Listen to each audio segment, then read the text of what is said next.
there's a lot of people that want to play but don't make it. It's not that they don't make it, it's they didn't try hard enough. They didn't figure it a way or figure out a position that worked for them. I knew I couldn't be a quarterback at the Division I level. I wasn't big enough to be a lineman, but in sophomore year of high school, I went from being a third string athlete to saying...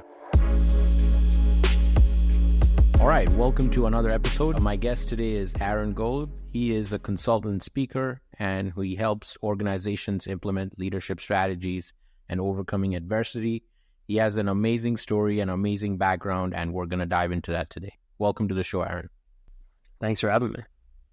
I want to start off by asking you, I've gone through your profile. I have a lot of admiration for what you've been through, and the audience is going to hear about your story today, but I want to start off by asking you, when did you find out that, you were, I know that from your story, you're legally blind and you played as a Division I athlete. You're also ex-NFL free agent. But I want to start by asking you, when was the first moment that you found out that this is something you would have to live with? Yeah, so I was born legally blind, and so I've known nothing different my whole life. And for me, what that means is I have no vision at all in my right eye. Very limited in my left. I see through a tiny hole, and that small hole is my field of vision out of my left eye. And for people who are listening in, because this was an interesting discovery for me when I was searching the term legally blind, and then there's a lot of definitions. And can you just give the audience like a 2-line difference between legally blind and totally blind? Because they're sort of confusing. Yeah, I mean, totally blind would be no vision. I have a little bit of vision. It's not like it's very good vision, but my right eye is totally blind, and my left eye is, legally blind because there's, like I said, I see through a tiny hole, and so that's my field of vision. Right. And it was like, I read something, it was like normal vision is 20/20 and legally blind is 20/200 or something like that. Yeah. So out of that hole, my vision is like about 2200 or 2300. Yeah. Okay. So walk me through this, right? There is tons of, athletes who have different, circumstances. Some athletes, they try out their entire, while they're in school, while they're in college, and due to whatever reasons, due to health or, they have some kind of, they're not good at the sport or whatever challenges they have, they don't end up getting into sports, even though that they're passionate about. But in your case, despite of, being legally blind and the first, if I'm correct, the first athlete who played in the, Division I athlete. So walk me through how your experience playing that sport translated into everything else that you're doing in your life.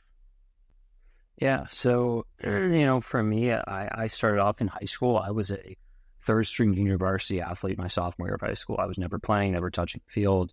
And I just was sick of it. I also don't believe that, just because you said before, there's a lot of people that, want to play but don't make it. It's not that they don't make it. It's they didn't try hard enough. They didn't try. They didn't figure it a way or figure out a position that worked for them. I knew I couldn't be a quarterback at the Division I level. I wasn't big enough to be a lineman. But in sophomore year of high school, I went from being a third string athlete to saying, I'm going to find a way to play at a high level. I found the position long snapping. I realized if I got really good at it, there might be a shot. And so every day for the rest of high school, I would wake up at 5 a.m., go practice long snapping. I would go to school, go to practice with my team, lift weights every single evening. And, I did the things that nobody else is willing to do. And if you're doing the things that nobody else is willing to do, you'll get results that no one else is able to get.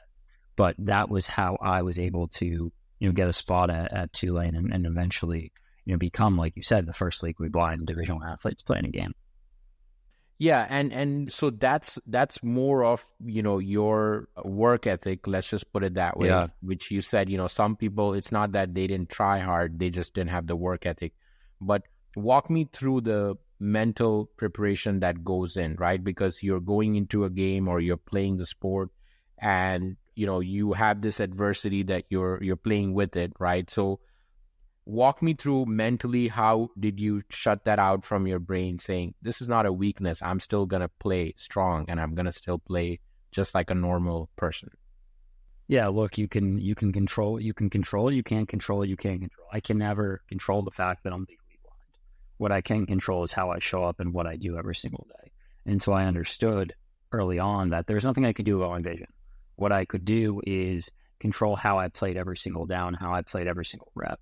And so that was about putting in 100% effort despite the limitations I have. I understood I had to work differently than other people. I had to work harder than other people. I had to work smarter than other people.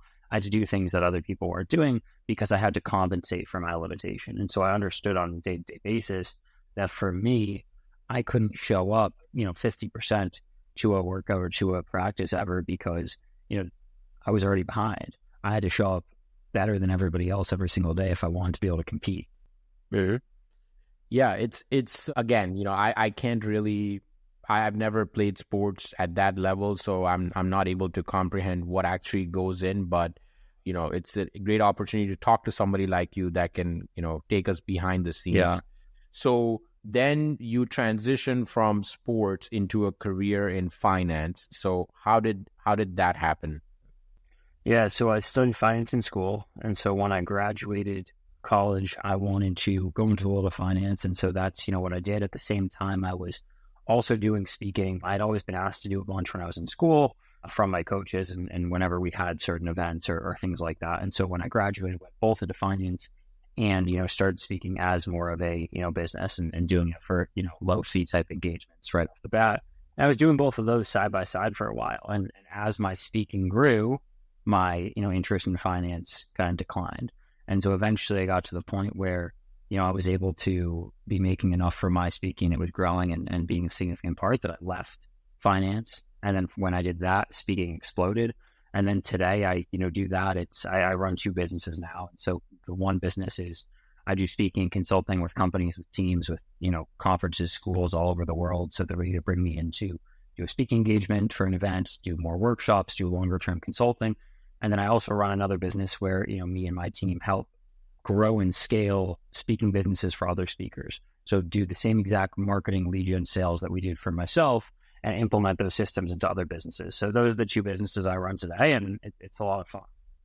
That's a great story. So it sounds like you got your job into finance after you graduated because that's what you went to school, you studied for, but then you found this passion for speaking, found this passion for sharing your story, your life journey, and possibly inspiring, different, like you said, different types of people, starting from schools and kids and to organizations and businesses. So that's amazing, right? Because there are not that many people who lived the life that you lived. So it's a great thing you're doing, sharing your journey and possibly inspiring others in different ways that I'm sure people have told you that, after your events. So do you remember a memorable thing that somebody told you after one of your speaking events that really touched or hit the right spot for you?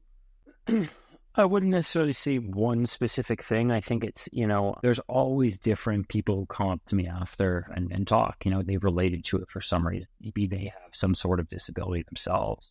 Maybe their child does, maybe their friend does. And, they just relate to it and it gives them a whole different perspective. And so that happens all the time. I mean, most times when I speak, someone comes up to me because, most people, whether it's themselves, a family member, a friend, they know someone with some sort of disability, somehow related to them. And so most times people do come up to me and comment on that and say, what that's made them think about or what that's made them perceive now.